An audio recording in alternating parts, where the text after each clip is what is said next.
아브라함과 함께 걷는 믿음의 길이라는 주제로 지금 이제 세 번째 말씀을 나누고 있습니다. 그 아브라함 경로를 따라서 여러분들이 머릿속에 이렇게 좀 그림을 그리면서 가시면 좋겠어요. 우르와 하란을 떠나서 가나안으로 왔다가 그곳이 기근의 땅이라고 하는 사실을 알고 이집트로 피신했다가 다시 오늘 본문을 보니까 거기서 이제 이집트의 왕 바로에게 쫓겨나서 다시 이제 돌아오는 겁니다. 그래서 네게브라고 하는 곳으로 올라왔다는 그런 보도가 오늘 본문 말씀에 있죠. 자, 그런데 여기 한번 여러분 가지고 계시면 성경을 좀 펴보시기 바랍니다. 성경 12장 4절에 보면 이런 말씀이 나와 있어요. 아브라함은 주님께서 말씀하신 대로 길을 떠났다. 롯도 그와 함께 길을 떠났다. 13장 1절, 오늘 본문의 첫 절인데요. 그 끝에 보면 맨 마지막 문장에 조카 롯도 그와 함께 갔다. 그 다음에 13장 5절, 오늘 본문 말씀의 5절입니다. 아브라함과 함께 다니는 롯에게도, 그런 말씀이 있죠. 자, 롯이 아브라함이 여행을 가는 곳마다, 이렇게 이동해 가는 곳마다 롯이 계속 졸졸졸졸 따라다녀요. 같이 다니는 거죠. 그러다가 오늘 이제 사실은 여기 오늘 본문뿐만 아니라 아브라함의 여행 전반에 걸쳐서 롯이 등장합니다. 또 오늘 본문을 보면은 이렇게 이집트로 갔다가 돌아 올라와서 이제 가나안 땅에서 좀 자리를 잡고 살려고 하는데 어떤 일이 벌어집니까?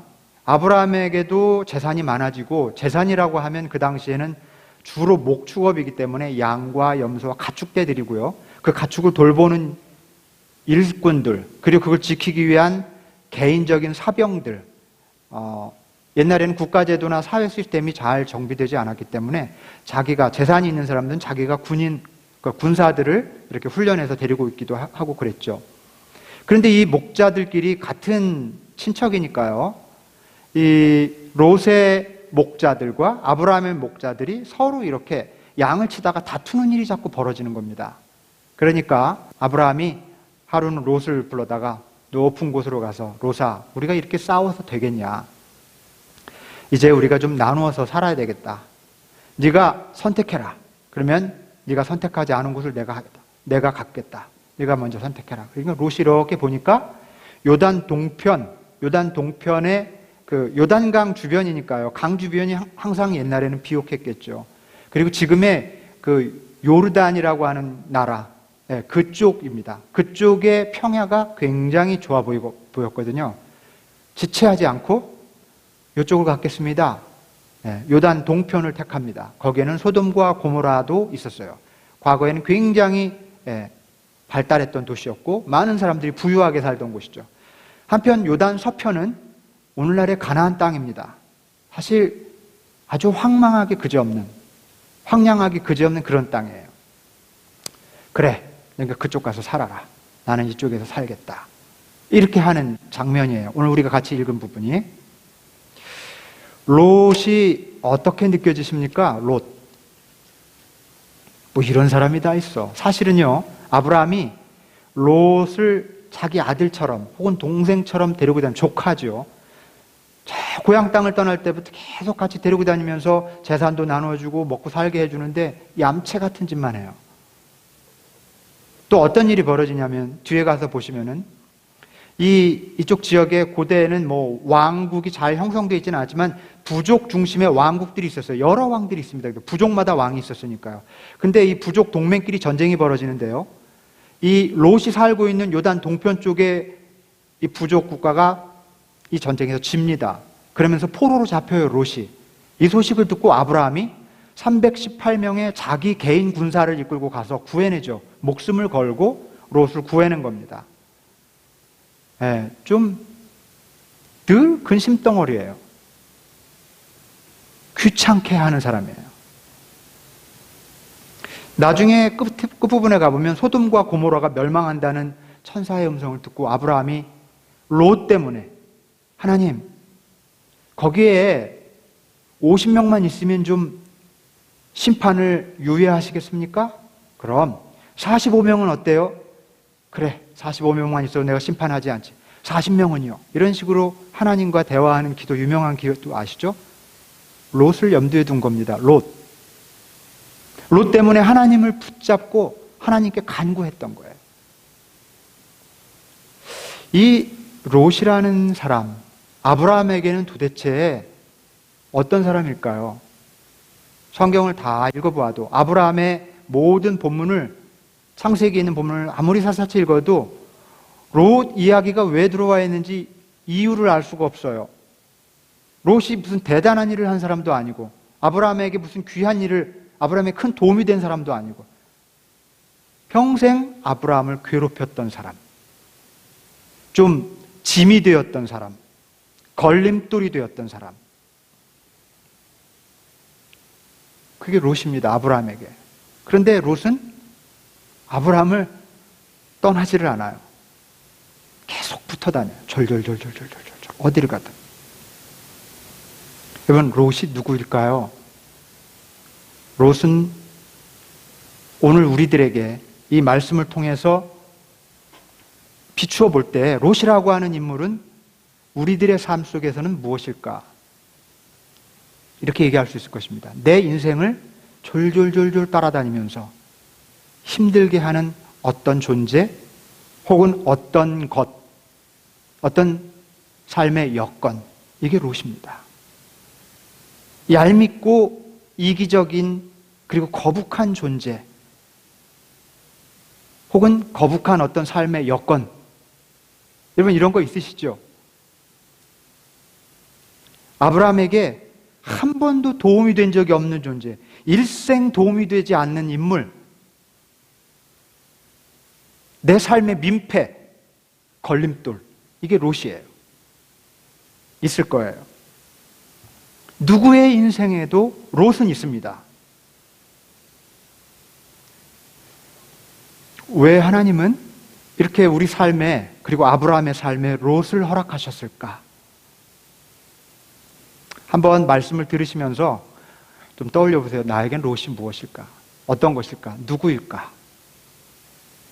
그걸 좀 구체적으로 생각하면 할수록 더 말씀 묵상에 도움이 되시리라고 믿습니다. 누구의 인생에도 롯이 있어요. 그런데 왜 하나님은 롯을 허락하실까? 왜 하나님은 아브라함 그냥 멋있게 살게 하지 왜 롯을 허락하셨을까?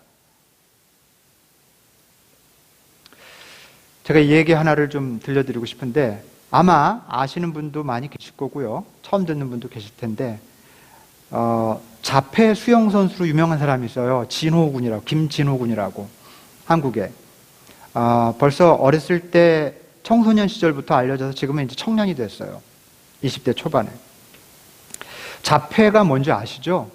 이게 참 많이 안 알려져서 한국 사회에서는 특히 이런 부분들은, 장애 부분은 워낙 이렇게 덮이고 가려져 있고 그래서 잘 안 알려져서 어떤 사람들은 무슨 폐병의 일종이 아닌가 막 이렇게까지 하곤 한다고 그래요.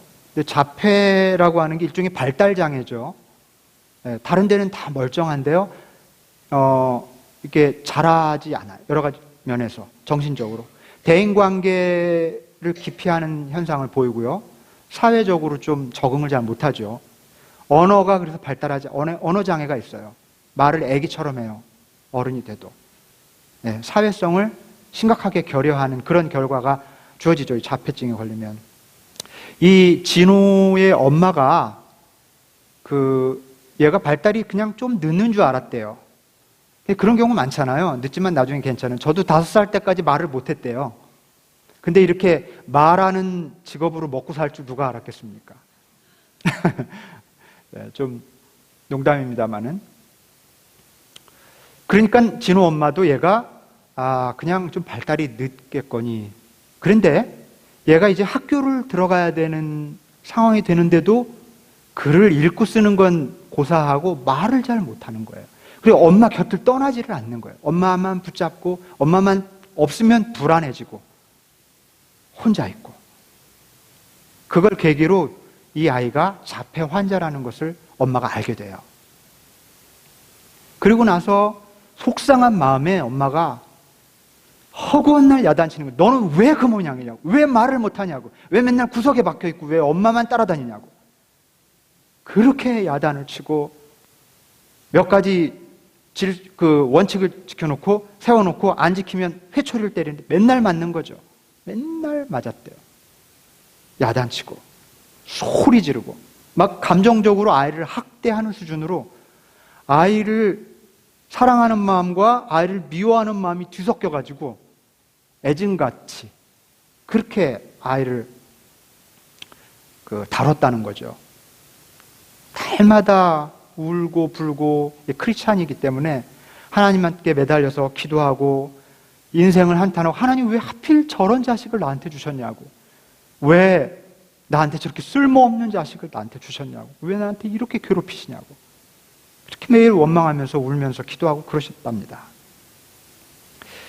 그때 엄마 없이는 아무것도 하지 않는 이 진호를 데리고 엄마가 안 되겠다 싶어서 9살이 넘어서 지나갈 무렵에 학교를 찾아갔대요. 선생님한테 선생님, 제가 선생님이 허락하신다면 제가 교실에서 있겠습니다. 장문의 편지도 쓰고 해서 선생님을 감동시켰어요. 사실 한국에 특수학교가 발달되어 있지 않기 때문에 일반 학교에서 한번 해보려고 거길 넣었다가 거기서 선생님도 감동을 받고 내가 어떻게든지 얘 가르쳐보겠노라고 했다가 몇 달 만에 두 손을 다 들었어요. 정상적인 학교 생활이 불가능하다는 것을 알고 진호를 데리고 집으로 돌아오던 날, 진호 엄마는 절망 속에서 그냥 엎어져서 몇 시간을 울었대요. 이제 끝났구나. 우리 아들은 인생이 끝났구나. 하나님께 울부짖으면서 따지면서 그렇게 통곡하면서 그렇게 기도 반, 원망 반, 부르짖음 반 그렇게 있던 어떤 순간 갑자기 이 속이 막 뜨거워지더라는 거예요. 이 온몸이 불덩이처럼 뜨거워지는데 마음속으로부터 아주 또렷한 어떤 음성을 듣게 된다고 해요. 어떤 음성이었냐면, 야, 진호는 내 것이 아니라 내 거야. 내 것이야. 내가 사랑하는 아들이야. 결코 쓸모없는 아이가 아니다. 이 아들을 향한 계획이 내게 있다. 이런 어떤 뚜렷한 음성이 저 깊은 곳에서부터 들려오더라는 겁니다. 그 음성을 듣고는 갑자기 자기가 진호에게 했던 지난 날이 떠오르면서 가만히 돌아보니까 진호를 평생 인생의 걸림돌로만 생각을 했었다는 거예요. 내가 고통스러워서 몸부림을 쳤을 뿐 단 한 번도 진호를 진호답게 진호에 있는 모습 그대로 그렇게 바라봐 준 적이 없다는 것을 깨닫게 된 거예요. 그리고는 오랫동안 울면서 회개 기도를 하나님께 드렸다고 합니다. 그리고 나서부터 이후로 정말 완전히 새로운 사람이 된 것처럼 그런 마음으로 진호를 대하고, 그러니까 삶에 새로운 의욕도 생기고 삶의 질이 달라지더라는 겁니다. 진호의 모습이 그대로 하나님이 사랑하는 아들로 그렇게 그를 인정하고, 그리고 진호를 위해서, 아들을 위해서 할 수 있는 일, 또 그와 함께 할 수 있는 모든 것들을 시작했다고 그래요.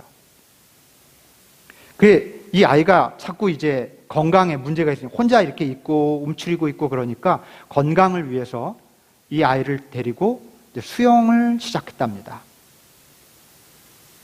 수영을 시작했는데 수영 코치가 보니까 얘가 수영 재능이 있는 거예요. 그래서 열심히 연습을 시켰더니 더 탁월하더라는 겁니다. 그래서 장애인 수영 국가대표 선수가 돼요. 그래서 국제대회에 나가서 많은 메달을 따기 시작합니다. 그래서 결국 어떻게 된 줄 아세요? 세계 랭킹 3위까지 올라가요. 얼굴도 잘생기고 여전히 말을 하는 것이나 그런 것들이 조금 서툴지만 바리스타로 일을 하면서 카페에서 일도 하고 그래요. 거의 다른 사람들하고 말도 아주 잘하고. 엄마가 그렇게 고백합니다. 이 일을 통해서 진호, 심지어 아들인데도 불구하고 내 인생의 걸림돌이라고 생각했던 진호가 걸림돌이 아니라 복덩어리였다는 거. 그리고 진호보다도 자기 자신을 정말 성숙한 존재로 바꾸는데 너무나 소중한 그런 도구였다는 사실을 나중에 엄마가 고백을 하게 됩니다. 제가 아까 말씀드렸는데 누구의 삶에도 롯은 있다, 그렇게 말씀드렸어요. 누구의 삶에도 진호가 있어요. 사람으로 생각하는 것이 좀 쉬울 수도 있지만 사람이 아닐 수도 있습니다. 내 삶을 발목 잡고 있는 어떤 것일 수 있어요. 왜 내게 이런 삶의 장애물을 허락하실까 싶은 것들이 있지 않습니까? 내 삶을 부담스럽게 하고 어렵게 하는 무언가가 있지요. 그것은 정말 많은 경우 가장 가까운 배우자일 수도 있습니다. 아내나 남편일 수 있어요.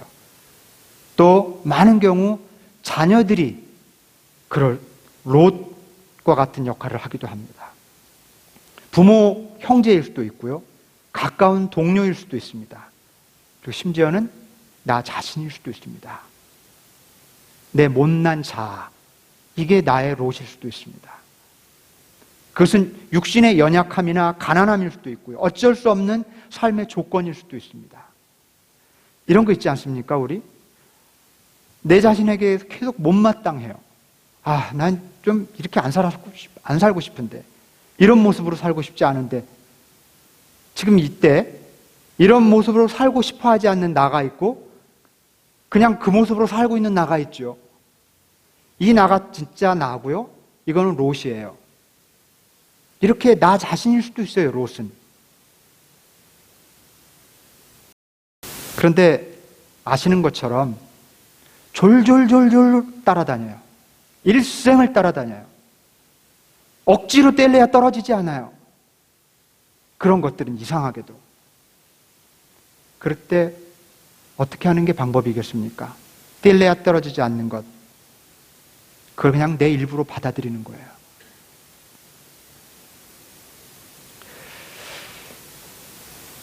여러분, 이것들은 우리가 생각할 때 내 삶의 장애물이고 걸림돌이라고 생각하는 것들이 장애물이고 장애물이 아니고 걸림돌이 아닐지도 모릅니다.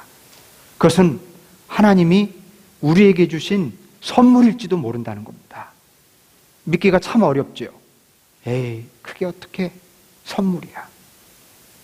그러나 영적인 눈으로 그것을 바라볼 때 그것은 정말 선물일지도 모릅니다. 왜냐하면 그것 때문에 내가 나 되는데 정말 귀한 디딤돌이 될 수 있기 때문입니다. 나를 더 깊고 성숙한 존재로 빚어가시는 은총의 도구일지 모르기 때문입니다. 어떤 목사님은요, 굉장히 유명한 목사님이신데, 이렇게 신유의 은사도 있으시고요, 말씀도 굉장히 좋으시고, 아주 큰 교회를 또 일구시고 이런 분인데, 평생 두통이 떠나질 않아요. 만성 두통. 이 두통 때문에 하나님한테 그렇게 기도하고 다른 사람은 낫게 해주는데 자기 두통은 사라지질 않는 거예요. 근데 이분이 어느 날 두통을 롯처럼 생각하기 시작한 겁니다. 이거는 나를 졸졸졸 따라다니는 거 뛸 수 없는 거라면 내 일부로 생각하자. 그래서 아스피린을 갖고 다니면서 두통이 있을 때는 아이고 친구 왔는가? 그러면 아스피린 먹고 같이 사는 거예요. 두통하고 같이 살기 시작하자 두통이 더 이상 문제가 되지 않더래요. 그런 고백, 그런 간증을 하던 목사님의 말씀을 들어본 적이 있어요. 저는 이 신장이 좋지 않다고 말씀드렸잖아요. 20대 때 그것 때문에 군대도 못 가고 한 2년 반 이상 투병 생활을 하고, 그리고 불과 5년 전 이전 교회에서 지교회를 하고 있다가 그게 재발이 됐죠. 그리고 또 목회를 스탑하는 줄 알았어요. 그런데 20년이 흘렀는데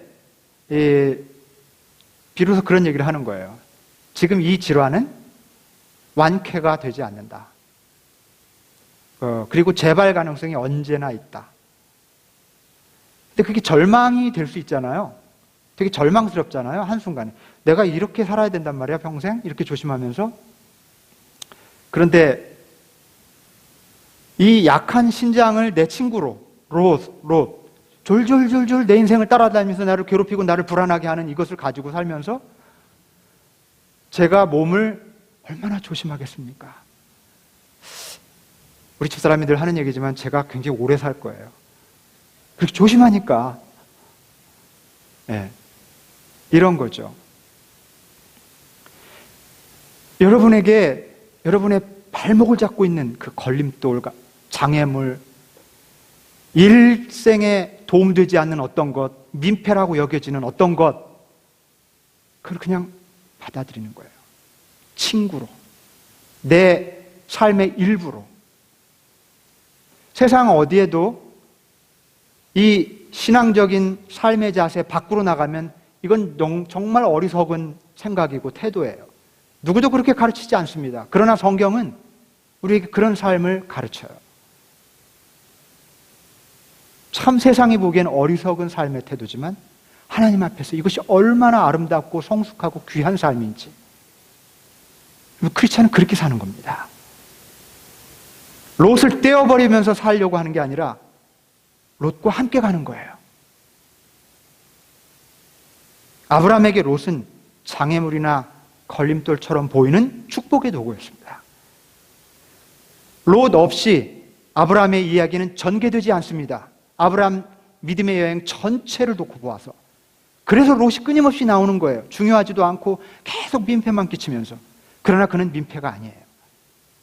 아브라함에게 없어서는 안 될 존재였고 아브라함을 아브라함 되게 하는 결정적으로 중요한 인물이었다는 사실입니다. 롯 때문에 아브라함은 진정한 복의 근원으로 성장해 갈 수 있었어요. 롯이 없다면 우리는 성장도 없습니다. 롯과 함께 갈 때 우리 성장해 갈 수 있는 거죠. 우리는 롯이 없는 상태를 복이라고 생각합니다. 롯이 제거된 상태를 복이라고 생각해요. 롯이 있을 때마다 늘 나는 이렇게 치질이 복도 없지? 그렇게 생각하지만 그래서 그 롯을 떼어버리려고 이것만 없어지면, 이것만 사라지면 나는 정말 행복할 거야 라고 생각할지 모르지만 성경은 그렇게 가르쳐주지 않습니다. 롯이 없는 상태가 복이 아니라, 롯이 제거된 상태가 복이 아니라 롯과 함께 갈 줄 아는 것이 복이라는 것입니다. 그게 아브라함이 보여주는 복의 메시지예요. 여러분, 오늘 말씀을 꼭 기억합시다. 오늘 성경 말씀은 우리들에게 말합니다. 롯이 없는 상태가 복이 아니라 롯과 함께 사는 것이 복이다. 롯 없이 훌훌 자유롭게 가는 게 복이 아니라 롯과 함께 이 인생의 길을 걸어가는 것이 복이다. 그러므로 롯을 거부하지 마시고 기꺼이 롯과 함께 믿음의 여행을 계속해 가실 수 있는 저와 여러분이 되시기를 주님의 이름으로 축원합니다.